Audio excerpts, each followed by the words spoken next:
Guys ഇത് രസോ ഇല്ല ഇല്ല പോവാ പോവാ പോവാ പോവാ പോവാ. ഹലോ ഗൈസ്, അപ്പോൾ ഇന്ന് നമ്മുടെ കുഞ്ഞാപ്പിൻ്റെ ചോറൂണാണ് കേട്ടോ.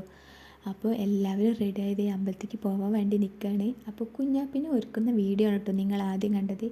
അപ്പോൾ നമ്മുടെ എല്ലാവരും അമ്മമാരുടെ പ്രത്യേക സ്വഭാവമുണ്ട്. കുഞ്ഞുവാവ ഉണ്ടായി കഴിഞ്ഞാൽ അവിടെ നിന്ന് ചോറ് കൊടുക്കാം, ഇവിടെ നിന്ന് ചോറ് കൊടുക്കാം എന്നൊക്കെ പറയും. അതുപോലെ എൻ്റെ അമ്മമാരും നേർന്നു കേട്ടോ. കുഞ്ഞുവാവ ഉണ്ടായി കഴിഞ്ഞപ്പോൾ ഗുരുവായൂരിന് ചോറ് കൊടുക്കാം, മുത്തപ്പൻകാവിന് ചോറ് കൊടുക്കാം, പിന്നെ കുടുംബക്ഷേത്രത്തിൽ നിന്ന് ചോറ് കൊടുക്കാം എന്നൊക്കെ പറഞ്ഞിട്ട് അങ്ങനെ ഒരുപാട് സ്ഥലത്തു നിന്ന് ചോറ് കൊടുക്കാമെന്ന് പറഞ്ഞ് അവർ നേർന്നു. അപ്പോൾ ഇത് ഞങ്ങൾ ആദ്യമായിട്ട് കൊടുക്കുന്നത് ഞങ്ങൾ കുടുംബക്ഷേത്രത്തിൽ നിന്നാണ്. അപ്പോൾ 2 കുടുംബക്ഷേത്രം ഉണ്ട് കേട്ടോ. ഒന്ന് മണ്ഡപമായിട്ടും ഒന്ന് ക്ഷേത്രമായിട്ടും ഉണ്ട്. അപ്പോൾ ആദ്യം കൊടുക്കുന്നത് മണ്ഡപത്തിൽ നിന്നാണ് കേട്ടോ.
അങ്ങനെ ഇതേ നമ്മുടെ കുഞ്ഞാപ്പി മാമു തിന്നു ഗൈസ്.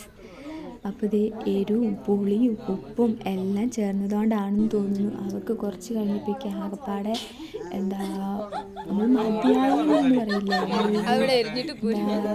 ആകപ്പാടെ ഒരു ഇറിറ്റേഷൻ എന്തൊക്കെയൊക്കെയോ ഒരു അസ്വസ്ഥതയായി നോക്കും. പിന്നെ കൊടുത്തതൊന്നും കുഞ്ഞാപ്പി കഴിച്ചതേ ഇല്ല കേട്ടോ. പിന്നെ ഞങ്ങൾ ഏതിലേൻ്റെ അരുവിൽ വെച്ചിരുന്ന സാധനങ്ങൾ എന്താ 2-3 തരം പായസം ഉണ്ടായിരുന്നു. പിന്നെ എന്താ ചെറിയ പഴം, പിന്നെ ലേശം ഉപ്പ്, പുളി, എരിവിന് കുറച്ച് പച്ചമുളക്, ചുവന്ന മുളകിൻ്റെ കഷ്ണം, അങ്ങനെയൊക്കെ 2-3 ഐറ്റംസ് ഉണ്ടായിരുന്നു കേട്ടോ. അപ്പോൾ ഇതേ വീഡിയോ ഇത്രയേ ഉള്ളൂ. അത് കഴിഞ്ഞ് ഞങ്ങളത് തിരിച്ച് വീട്ടിലേക്ക് എത്തി. പിന്നെ എനിക്ക് കുറച്ചൊരു ബുക്കിൻ്റെ കുറച്ച് വീഡിയോ എടുക്കാനുണ്ട്, അപ്പോൾ അതൊക്കെ എടുത്തു. അപ്പോൾ ഇതേ വീഡിയോ ഇത്രയേ ഉള്ളൂ.